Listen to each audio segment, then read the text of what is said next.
প্রিয় দর্শক সবাই কেমন আছেন? আশা করি সবাই ভালো আছেন। আমি ডাক্তার ডিএন সরকার সুদীপ্ত। আজকে আপনাদের সামনে যে গুরুত্বপূর্ণ বিষয়টি নিয়ে কথা বলবো সেটি হচ্ছে আপনার 30 সেকেন্ড সহবাস টাইমকে কি করে 40 মিনিটে উন্নীত করবেন, আমি সেই বিষয়ে বিস্তারিত বলবো। তো আপনাদের জন্য আমি একটি প্রাকৃতিক খাবার এবং দুটি হোমিও মেডিসিনের নাম বলবো।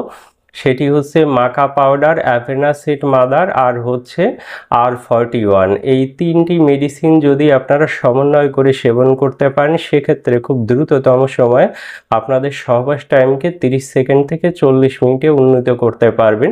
তো মাকা পাউডার আপনারা 1 গ্লাস গরম দুধে 1 চামচ পরিমাণ পাউডার মিশিয়ে সেবন করবেন। আর অ্যাভেনাসিড মাদার আপনারা চা কাপের হাফ কাপ পানিতে, সামান্য উষ্ণ পানিতে 10 ফোঁটা মেডিসিন মিশিয়ে নেবেন। খাবার 1 ঘন্টা পূর্বে দিনে 3 বার খাবেন। আর R41 মেডিসিনটি আপনারা চা কাপের হাফ কাপ পানিতে 10 ফোঁটা মেডিসিন মিশিয়ে নেবেন। খাবার 1 ঘন্টা পরে দিনে 3 বার খাবেন। এই যথাযথ নিয়মে সেবন করলে আপনারা অবশ্যই উপকৃত হতে পারবেন।